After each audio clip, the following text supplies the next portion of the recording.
Welcome to this week's OK at Work with myself, Sawyer, my colleague Russell Berger, with attorneys at Offit Kurman. And today we are talking about litigation. When you get involved in litigation, you might be told it's a very long process. There's a lot to it. It can be really expensive. We talked about litigation a lot on this program and some of the challenges associated with it.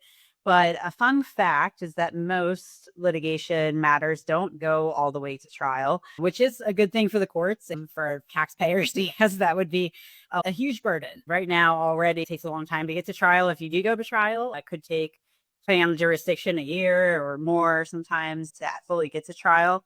Part of that is it's a busy system, but most matters resolve. And there's a couple different ways, and we won't go through all of them today, that things get resolved before trial.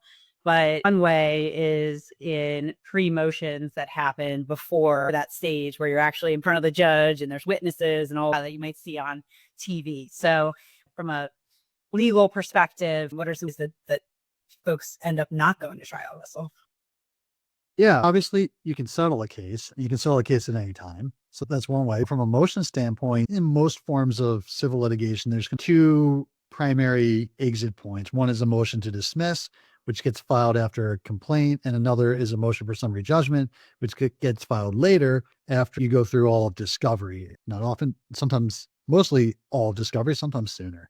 And what a motion to dismiss basically says is, if you're going to get it granted, it's because the court's going to determine that even if everything the other side says in the complaint is true, it doesn't amount to a cause of action. It's not actionable. I'm going to kick this out. Why bother? Because what they're alleging doesn't mean they get a recovery anyway. So let's not bother. And in contrast, to summary judgment is, we've got all these facts out on the table through the discovery process. Both sides can present them in writing.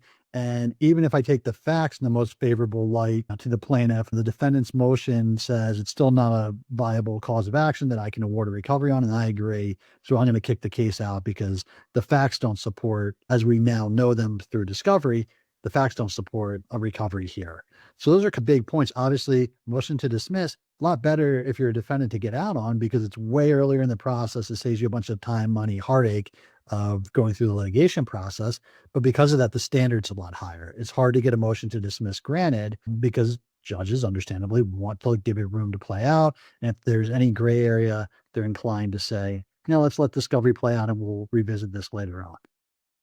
It can be a bit confusing putting all of these pieces together, and settlement, as you mentioned in the beginning, is something that can always happen at the beginning of a case all the way through leading up to trial. You could be right in the middle of it, but more of what you just described, have a more formalized process to it. And it still takes, in a lot of instances, some time to get there and a lift. And you mentioned discovery, you mentioned getting all those pieces together. So a lot of times you're further along in the process. Not always the case.